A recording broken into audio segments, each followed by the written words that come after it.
Welcome to Unsigned 518. I'm here with Bill Hafener. How's it going, man? How's it going, man? Man's going all right. And we've like interacted online, you could say. Yeah. But we've never actually met until we did bump into each other at the Eddie's earlier this year, I guess it was. All a year right. ago. So we met once. Yes, and it doesn't count. As soon as you everybody started was there. saying that, I was like, fuck, no, we didn't. Yeah, everybody was there. So. Yeah, everybody was there. That doesn't count. But, first time on the show, first full-length conversation. Yeah. And, Delaney was on the show like a year ago, maybe? Yeah. Something like that. Yeah, I lose track. But I actually just recorded my 200th episode of Unsigned 518. Well, congratulations. Like an hour before you got here. Well, congrats are in order. So it all blends. Circle of life together. Yeah. But she was in there at some point. But yes. We're here to talk about you have a new album out. Yes. We definitely want to hit upon that, but I also kind of want to I guess talk about, you've got a long history with music. You were saying, you're from Long Island and your band came up here and played in Albany in 1989. 1989. So you've got a long, rich history with music. And music and New York and all sorts of nonsense. And so I think I'm just going to kind of turn things over to you and let's just start fucking talking music. Okay, well, I mean, where do we begin? Like I said, I'm from Long Island. That's why I talk like this. I try not to. It's I started playing guitar when I was a kid. We should make that point, is that the album is instrumental guitar music of all sorts of genre bouncing, things.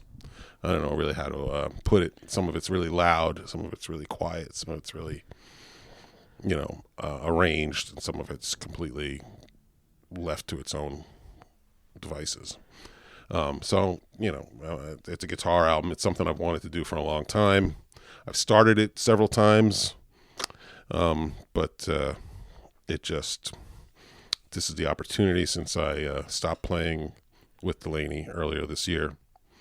And so it kind of freed up the time to put the effort into this. So that's where it all came from. And I don't know. We moved up here to the Capital District. My wife and I, we moved up here about a year and a half ago. The rest of the family moved up here earlier. We live with our oldest daughter in Niskayuna, and Shelby and Delaney live in Troy. So Shelby also writes for Metroland. Oh yeah, yes. I guess we should probably mention that too.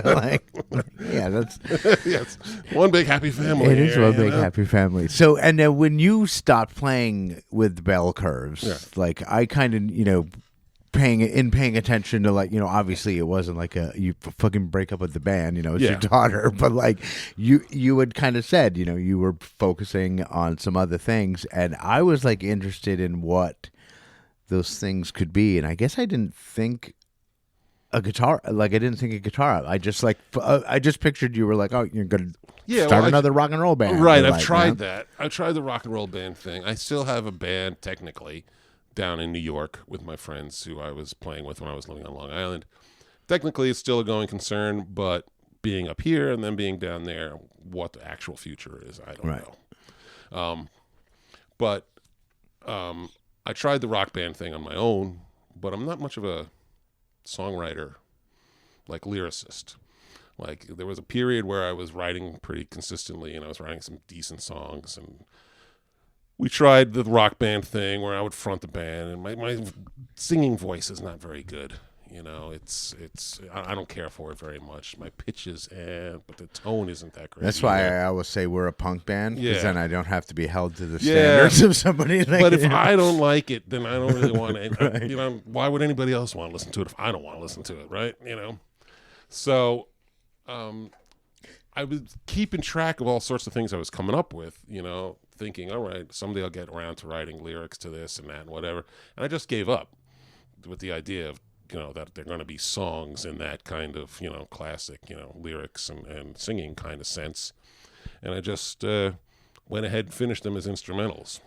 And when you finish them as instrumentals, like, what kind of shift did it go? Because a lot of times when you're writing songs and arrangements that are gonna have vocal things, you kind of have the vocal melody in mind. Did you just kind of transfer that to an instrument? Right. There are some songs where I played melodies on a guitar, and there are some songs where the chord progressions I feel are interesting enough, that if you were singing over them, that would have been fine, but there's still enough movement, and there's acoustic pieces that are folky and finger picked, and there's melodies in there. So there's still melodies going on. Right. There were several tracks that we recorded with some friends of mine up here, just back in November. The last things, it was October actually, and those were done live, and that was kind of like a Crazy Horse sort of jam, kind of loud rock thing. Right. Most of the recording was done. Some of it was started on Long Island. Some of it I did at home. Some of it I did at Birthday Land Studios in Voorheesville. And some of it I did at Mount Ida Sanctuary in Troy by myself. And was that like the live? Yeah, live that stuff? I just did by myself with one of the, those portable 4-track. Yeah, which I'm using right now. Right. Yeah. One of those and a couple of microphones. And I mean, the room, like like a giant, yeah. Big empty church. It must have sounded so cool. Yeah, it was very cathartic, let's say. Yeah, that's the one thing like I wish I had was a bigger room to do acoustic, because we're sitting in a garage right now, and like when I'm sitting in here, or when people do performances in here with an acoustic guitar, I always have to add room reverb to it. I'm like, it's so fucking dead in here. Yeah. There was a lot, that's one of the reasons I was looking for a space like that, and somebody suggested it, and I said, oh yeah, okay. Yeah. So I rented that for an afternoon, and it worked out really well. Yeah. I was really pleased with it. That's a cool spot. And so, that's where the album is coming from. I've already called it, this is volume 1. I've already started thinking volume 2. And how many songs are on this it's 15 first one? On this one. Jeez, all right. Some of them are short. Some of them are a minute and a half, 2 minutes, 3 minutes at the most. And some of them are a little longer. There's one 8-minute track that's really nothing but guitar feedback. Now you say like it's a bunch of different styles, and like me personally, I'm someone, a lot of people are like album people that everything needs to fit together real nice in an album, and I've always been like, just put out what makes sense at the time. Sure. And I love albums where from one song to the next there's such a different style. Like, was that an intentional thing? Absolutely, or were you just it was an intentional thing, and there was all kinds of different ideas about how to approach that. Because, like I said, there are some things that are very quiet, some things that are completely chaotic, and some things that are straight like rock music, and some things that there's like a surf punk some number, and and then some sort of like progressive rock sort of playing, and just all kinds of things in between. And one consideration was to put them in order, like from the quietest all the way to the loudest, and I didn't want to do that.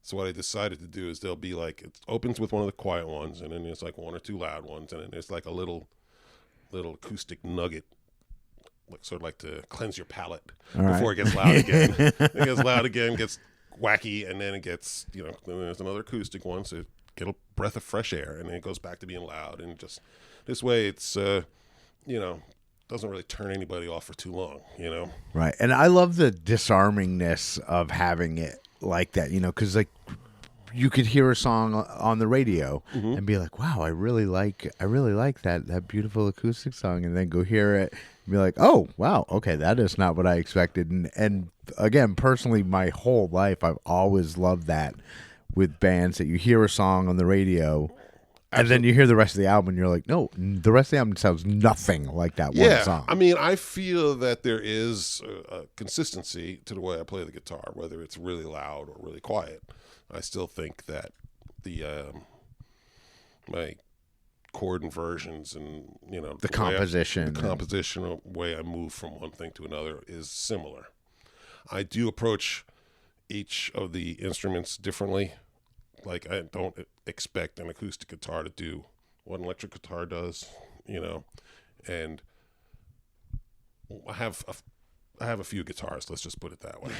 And like I try to let the guitars tell me what they are capable of, and then I use that, to work around, if that's making any sense. Yeah. Now, I know like a lot of people will write like songs on an acoustic guitar that later become bigger, compositions. Like, do you make a separation? Like when you're writing a rock tune, are you always on the guitar, the electric guitar, or does it usually start with the acoustic?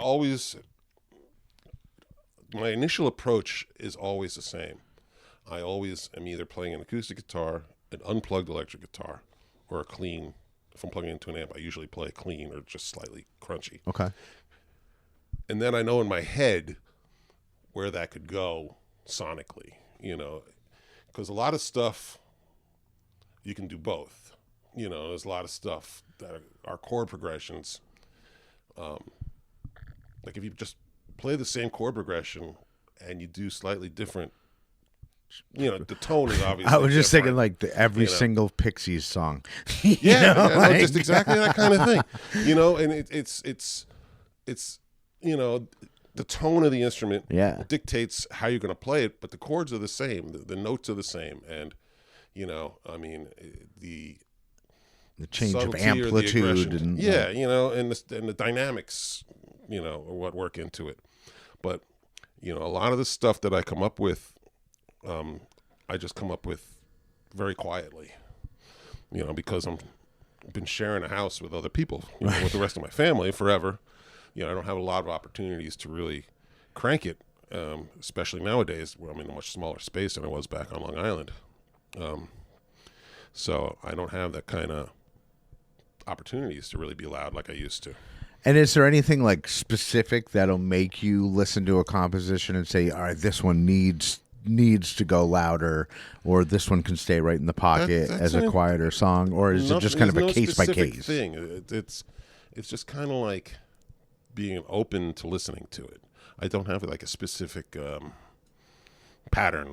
This is what I'm going to do with this or whatever. Right. And it goes also to having worked with songwriters for so long, working with Delaney and the other guys back in New York that we were creating with. These people are all great songwriters, and I come at it and I listen to what they have with their songs, and with Delaney and with Finn Miller, who's my friend back in New York. We were working together. Their songs usually have very simple initial ideas, and it leaves it pretty wide open for me to do something. So I'm left to think of what I can contribute. So that kind of thinking, comes across all the time when I'm creating, let's say. Right. I try to just kind of step back and see what comes to me. There's no big agenda, Right, just what happened. So, how would you feel about putting a song on right now? Yeah, sure. Which one did you want to play? Oh, that's a fine question. Thank you. Let's do something loud. There's a song on the album called More of the Same that is one of the tracks I did at Birthday Land with my friends Ryan, Peter, and Brandon. And they are all guys. Well, Peter Laver. He plays in a band called Rover, who Peter is the husband of my daughter's best friend. Okay. That's how I met them. And the other guys, they play in like a rock and roll band, play like covers and stuff. And I met them through the old Instagram and Love of Fuzz. Oh, nice. That's the common denominator. Bringing there. people together. Yes. Yeah. Awesome. Anyway, it's called More of the Same, and it's just a chord progression. It's one, but it's fairly succinct. And, I like it. All right, cool. Well, let's check out More of the Same. Bill Hafener. Right back.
All right, that was more of the same, Bill Hafener. And, you were saying that this album has been kind of brewing for a while. Like a lot of these compositions and thoughts have been around. I guess let's go back to the compositions that are on the album.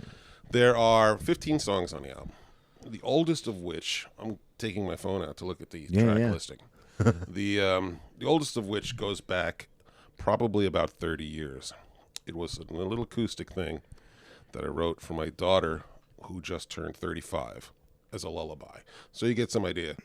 I wasn't singing her lullabies when she was 20, so she's 35. The song's at least 35, if not older. And other things I wrote earlier this year, and just they were just ready enough to make into proper recordings. And some of the recordings go back as far as 2012, maybe a little older than that. I started them. Some of them were finished about 2012, as they appear on the album, because they were done on like a Fostex Porta Studio thing, which I no longer have, and no longer have any way of remixing or so kind of what it is. So what it was is what it was. Yeah. Some of them were started. Some of them are rearranged and re-edited parts of other things that I've released previously. The one of the tracks, one of my favorite tracks, is the outro of a song I put out about 10 years ago. That had, again, with the proper singing and lyrics and stuff for the first half, and the second half for the outro was this guitar solo composition thing that I put together. And so that is that part of that. Another one is the 8-minute feedback thing I was talking about. Was actually something I recorded for another track with the band from New York that I was talking about, the Finn and his Rust Kickers. That was the outro of another song that it didn't have a solo. It was supposed to be some sort of solo, and I didn't want to do a proper, ordinary, Shred King guitar solo, and thought about getting somebody to do a saxophone solo, but they've kind of flaked down on me. So I'm left with like 2 minutes to fill, and I had read about this art installation that Laurie Anderson had done after Lou Reed died, or after her husband Lou Reed died.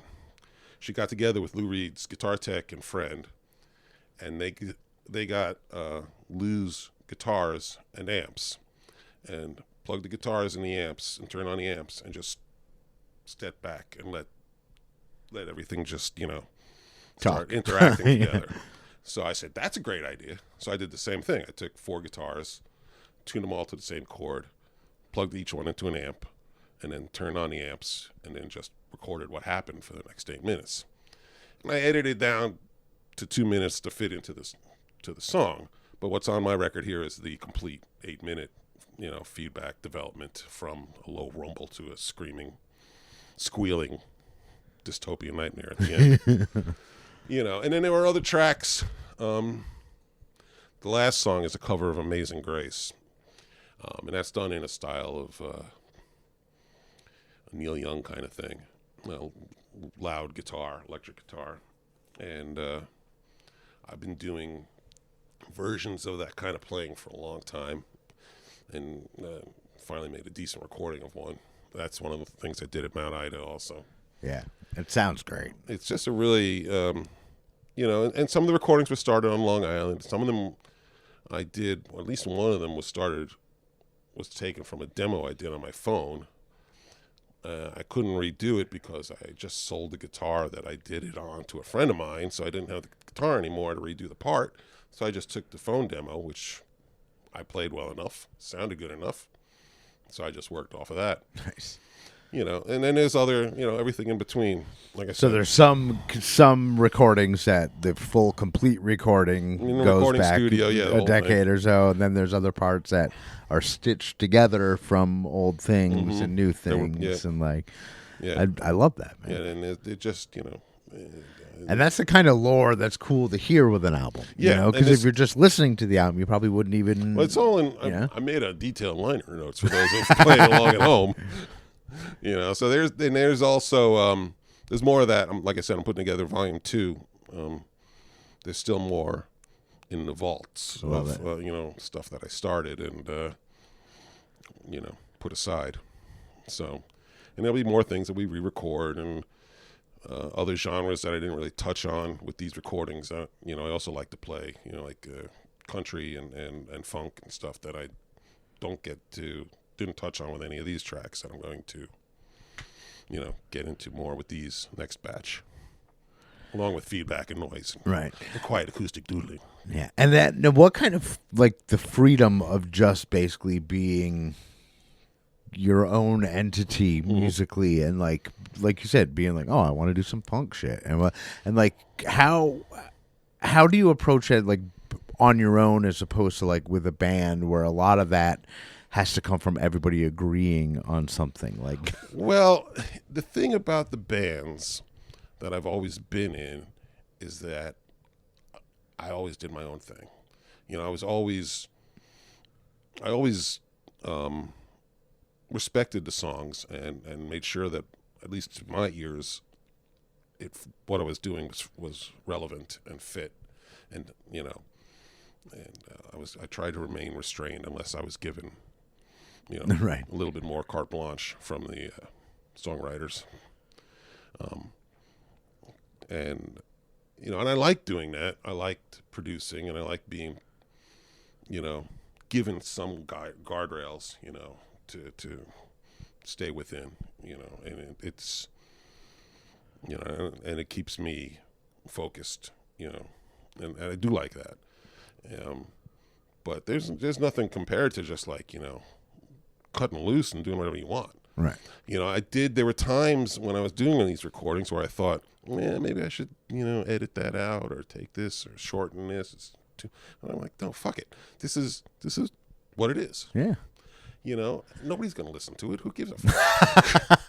I mean, you know, and actually, I'm finding more people listen to it than I ever thought they would. But when you record with that saw of who the fuck cares, nobody's going to listen to it. That's when the really good shit that people want to hear comes out. No, but I've gotten more feedback, pun intended, from people about it than I really expected. You know, people, you know, they were friends of mine, acquaintances, whatever. They've listened to it. Which I, you know, expected them to do out of politeness, but you know, they've actually enjoyed it, and we're into it, and you give me, you know, all kinds of thumbs up and shit, and I was like, okay, I was not expecting that, and that's great. Yeah, but I really do believe that when you're making music for yourself, that's when the good shit comes out, and like when you're trying too hard to like be like, oh, I want everybody to like you're not gonna. That's not a great formula. No, to make music too, because you're never gonna please everybody. Never gonna please anybody, and I also don't buy that bullshit where people who tell you, "Oh, I never listen to my own stuff." Right? Yeah. Like, well, I listen to my own stuff all the time. Right? If you don't want to listen to it, why totally. do I want to listen to it? That doesn't make any sense to me. Yeah, I listen to my own I listen to my own music all the time. All the time. And like it's in my like, you know, most listened to shit on Spotify is my own band. The only time it isn't is if it gets. Like, Delaney and I sacrificed a lot of our music to the process when we first started back when she was a kid. Right. I mean, we started when she was like 10. Right. And we made our first recordings when she was 14. We were in a studio, you know. Wild. And that's not anything anybody wants to hear. We don't want to hear it anymore, but we were really happy with it at the time. You know, and we sacrificed a lot of that early music to the process of production and learning how to do our own recordings and becoming proper engineers and producers. And I've always said, like, when you like for people just starting, like when you start putting out music, you should be able to top that.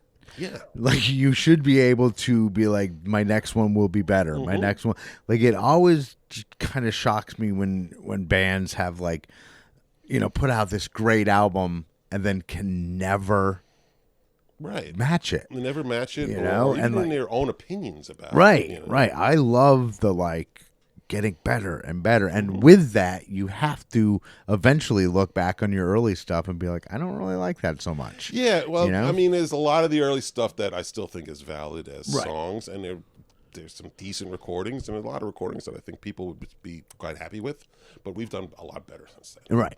And I mean, when you said sacrifice to the process, Yeah. like the process is such a huge part of it that I don't think a lot of people realize. Yeah. Like just start. And basically what I'm saying is just start fucking making music and putting it out. Start doing just it. putting it out. Like, Right. and then go from there. You know, and just be proud of it, because it is you. And it is the process, and the process is not easy. To start from a song idea to something that you're listening to on Spotify is not easy to get there. So, yeah, be proud of yourself, for sure. And also, I mean, a lot of people like to bitch and moan about Spotify and the whole streaming payout process. And, you know, some of our friends especially are kind of like, you know, militant about it. And I understand that. You know, they are ripping people off, the artists and stuff. But I ask them, our friends, I go, why are you making music? Are you making music because you need to make music and you need to express yourself this way? Or are you making music because you think you're still going to be a rock star? Right. At 40 years old. You're trying to make money? Yeah. I'm 52. Like, Yeah. my rock star dreams are 30 years in the past. So why are we doing it? I'm 60, all right?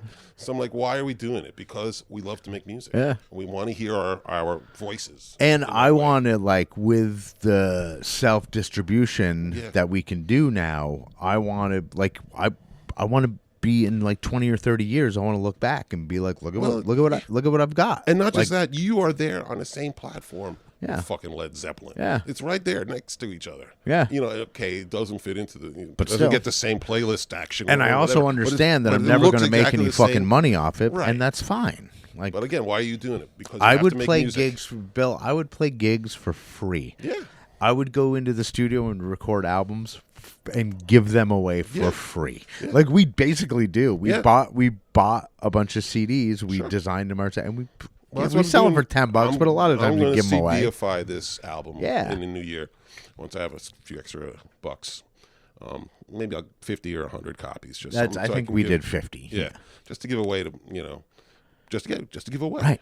You know, that's all. I'm not doing this for money, and I think if I was making money, it might almost like, like. One of the things that we experienced back on Long Island is a very expensive place to live. Sure. So everything has to have some sort of return on investment. You can't have a space to just create music or art or something without it, making some money to justify it. So a lot of people do these gigs at like these wineries and breweries. There's a brewery on every fucking corner. Sure. Where they play for 3 hours and do Wagon Wheel and some Fleetwood Mac songs or some bullshit. And, it wears them down. It's like it leaves very little energy for them to be creative because, singing for their supper all weekend long, and doing a day job during the week, and it leaves them with no energy. Yeah. And it's just... That's a good point. Yeah, like we do gigs like, around here locally or whatever. And what we do is none of us in the band take any money from it. Right. We just, the band has, the band has the money. And then when we want to record some songs, like we have a little bit of money. Right. We can pay a producer and go and get some studio. But like, if it was more about the money, it would just fuck me up so much. Sure, like you said, like playing, like, and that's how the band started, sitting in a fucking corner, playing fucking Wagon Wheels, selling out our soul. Nobody, being like, nobody's listening. Yeah. The song ends and the conversation, there's no lull in it. Nobody looks, nobody claps, and like that shit hurts. It does. And so what are you here for? You're just a glorified jukebox. Yeah. You're not even that. Right. Because nobody's choosing to listen to you. Yeah. Like and so just the fact that, like, and, when we played last night, and, there wasn't a ton of people that came out, but like 20 or 30 people coming to hear us play is huge. No, it's terrific. For us, what I mean? No, we're like, that's amazing. That's fantastic. Like, we don't need to, and they want to be there listening to you. Yeah. And that's really what is fantastic. There's just, you want to share it with people. You know, and that's something up here that you know, is a lot more prevalent than it is in New York and Long Island. For sure. There's definitely people more willing to go out and play, even though there's not going to be a paycheck. Yeah, well, even, you know, also the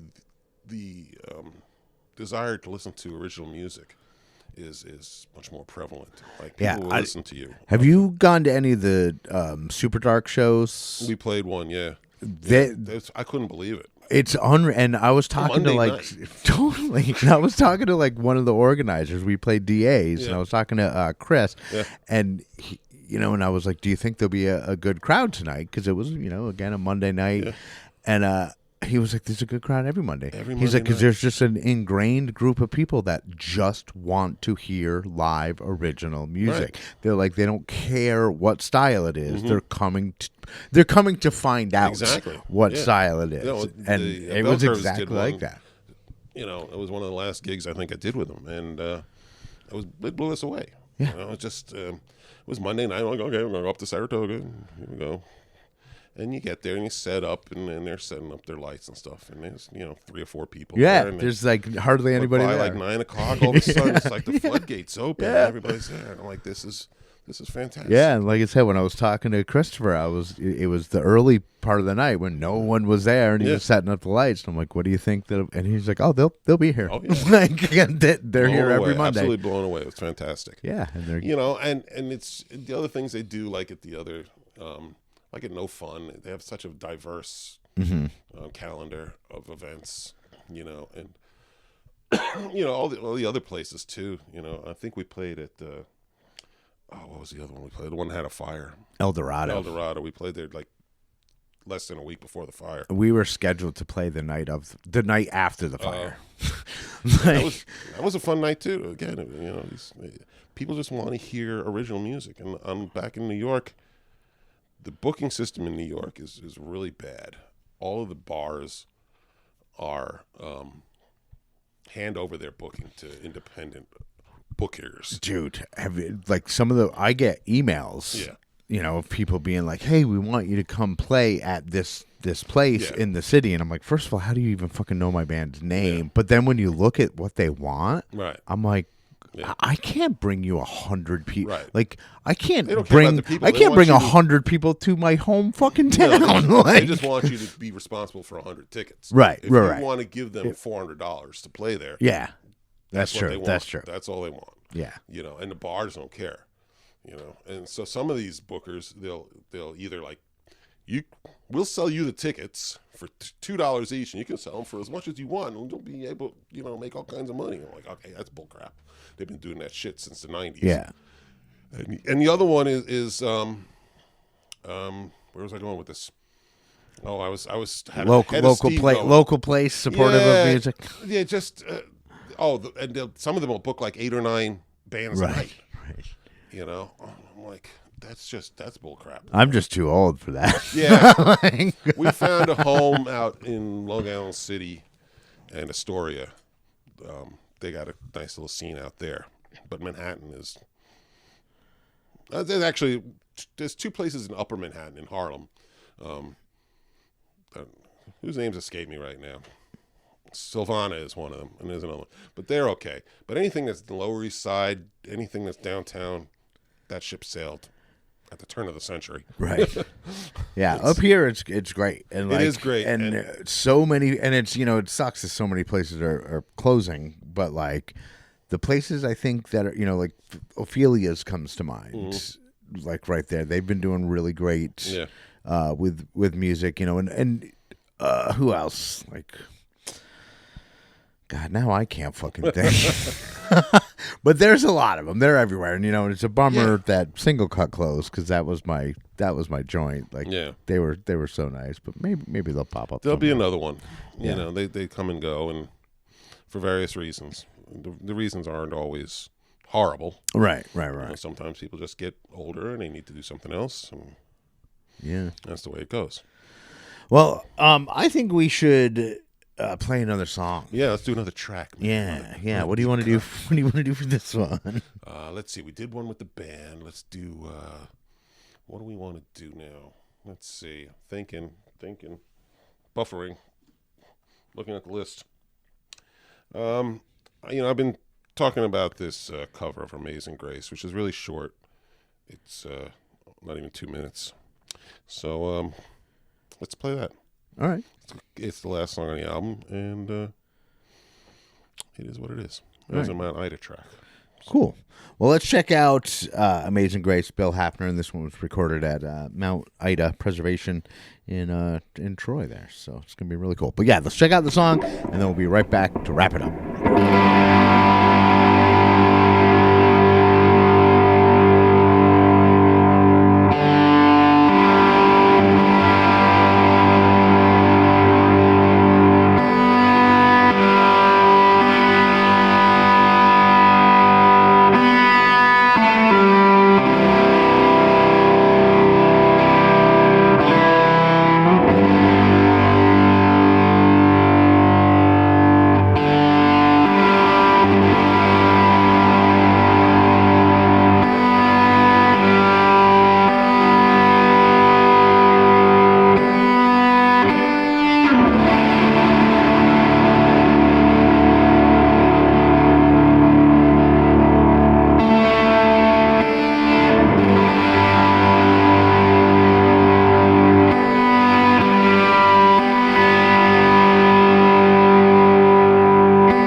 Amazing Grace, Bill Hafener. And Bill, I want to thank you so much for coming all the way out here to, as you refer to it, God's country. Oh, it's beautiful. I am. Little snowflakes falling from the sky. I am removed from any city. Curry and Ives postcard. I always say I'm in horse country. Yes. There's a lot of horses horsing around going on. Yeah, a lot of farms. Yeah. But anyway, before we go, I want to give you a chance to say what I refer to as your gratitudes. So the microphone is all yours. My love for my family is without equal. No, I just wanted to I'll thank my wife, Kathy, my daughters, Kaylee, Delaney, and Shelby, my granddaughter, my son-in-law, my friends who I could not have made some of these recordings without, and those are musically, those are the real thank yous. So, all right, and keep on rocking, as they say. Oh yeah. All right, so he is Bill Hafener. I am Andy Scullen. This is Unsigned518. I'll see you on the road. Bye. Unsigned518 is produced and hosted by me, Andy Scullen. New episodes are available every week wherever you stream podcasts. If you would like to help support the show, please like and subscribe wherever you are listening. Or you could buy me a coffee at buymeacoffee.com/unsigned518. If you would like to advertise on the show, send me an email at unsigned518@gmail.com. And to be a guest on the show, reach out to me through Instagram at unsigned518. Take care of one another, and I'll see you next week.